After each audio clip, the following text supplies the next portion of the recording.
Welcome to Conversations on SA Media. Devendra Fadnavis is back, and is back in style. He was the full-time Chief Minister for 5 years in 2019 and one of the youngest at that time. Then there was the disaster of a 3-day rule of his, which went awfully wrong. But right now we need to remember that the massive victory that the BJP got in Madhya Pradesh and Rajasthan and in Chhattisgarh was repeated again in Maharashtra and before that in Haryana.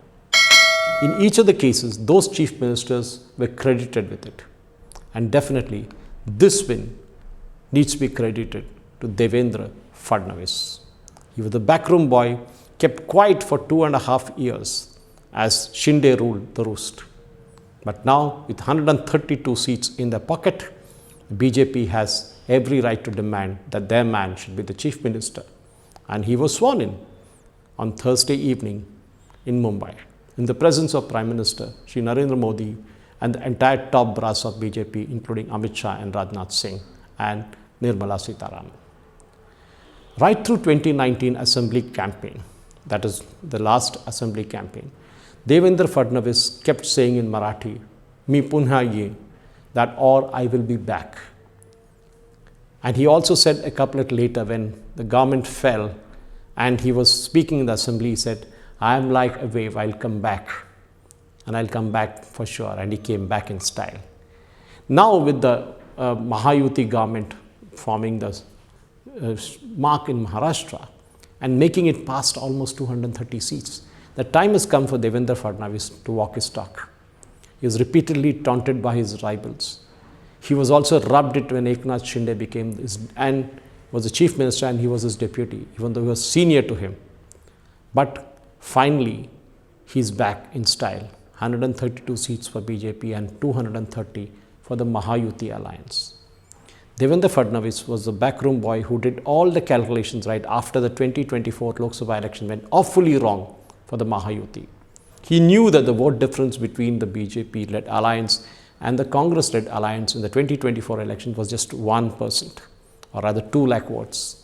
And that could be easily countered when you talk of smaller assembly constituencies. So Azad Maidan in Mumbai saw Shinde sit and propose before that. Once Fadnavis was sworn in, it was clear who was the boss. Shinde and Ajit Pawar, the deputy CMs, and of course the rest of the cabinet portfolios will follow, and there will be another swearing in session maybe a week from now once all this is settled. Of course, the main thing that one needs to realize is that Shinde and Ajit Pawar, between them have about 90 seats, but that is not enough even if they walk away to form another government. And Ajit Pawar, for example, is a deputy CM for the 6th time, which is a record of sorts in India. And of course, he along with Shinde and Devendra Fadnavis all stake claim to be the next government, and they got it in style. What we saw is a different kind of power sharing formula. In fact, Shinde needs to stay a bit below his belt because he cannot ask for more than what he got. With 50 seats, good enough, but that's not great enough when you compare 130 seats that BJP got, almost 2.5 times. The chief minister's post is just a technical agreement between us, said Devendra Fadnavis. In fact, Ajit Pawar was more quieter. He didn't make much of a noise, and that is a good thing, because that is the experience that is showing. Ajit Dada had proved that he is the real NCP and Sharad Pawar is a nobody today. Shinde did something similar with Uddhav Thackeray.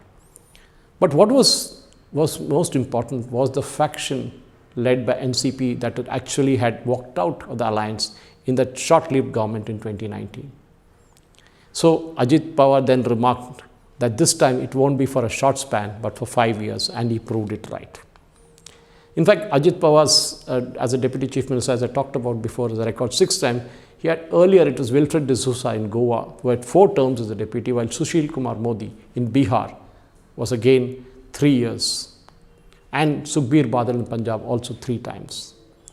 According to major reports that are coming in, the Mahayuti has submitted the governor list of 237 legislators out of 288. That's a brutal majority.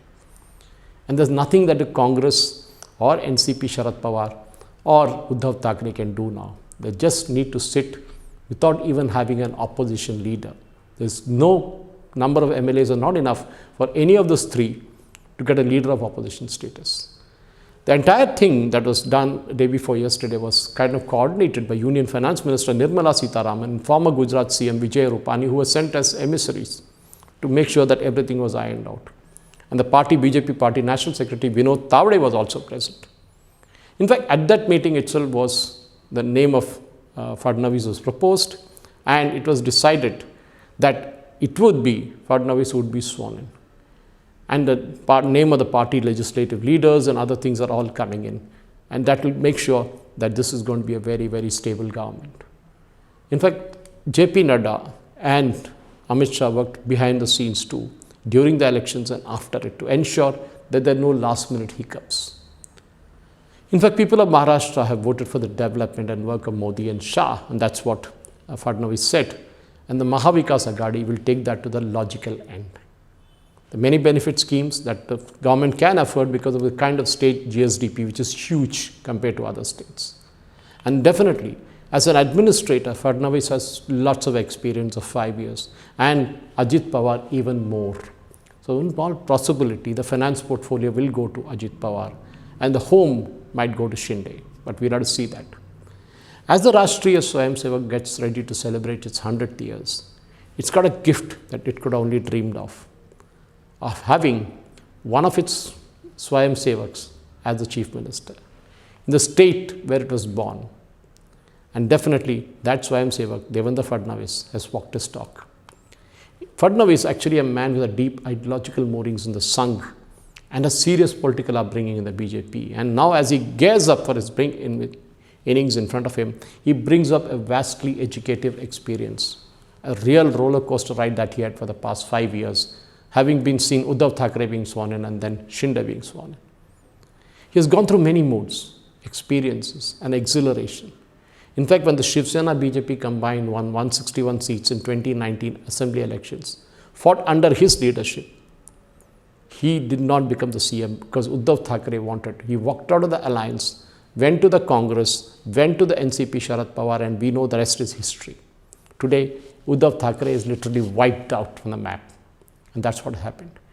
But BJP's tally then reduced to 105. We know that from the 122 it held in 2014, when it actually Uddhav Thackeray walked out. But then it's okay. They knew that their time would be come. And me punha, I'll be back, was Fadnavis' slogan, as I mentioned before. But what is the story behind all this? The story is very clear, that everything that Fadnavis handled was with maturity. That is the most important thing, because he had to keep his head down after the 2024 debacle. And quite some time as a leader of opposition, he had to ensure that Shinde did not sneak out quietly in the dead of the night to meet him as they plotted Operation Topple MVA together. That happened 2.5 years ago, as we know.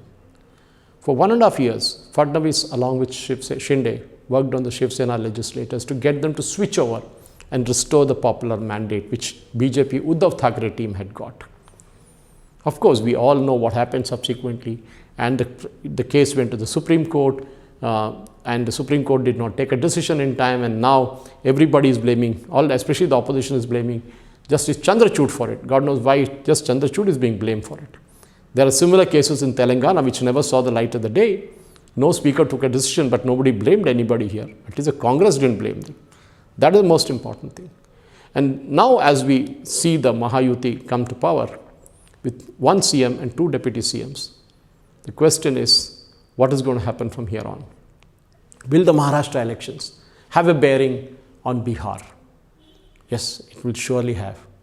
Will, for example, as we saw in Maharashtra, as we saw in other states in Rajasthan, Madhya Pradesh and Chhattisgarh, will a new Chief Minister take over? And will Nitish Kumar continue? That's a big question. Or he will become another Shinde?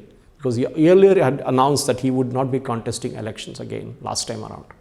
Or will he again say, I want to be the CM again? Because the results of Maharashtra has shocked many, just as Haryana had shocked. Congress is still not able to accept the debacle in Maharashtra assembly elections. And for sure, there's a lot of things that will happen in the days and months to come. Thank you for watching. Jai Hind.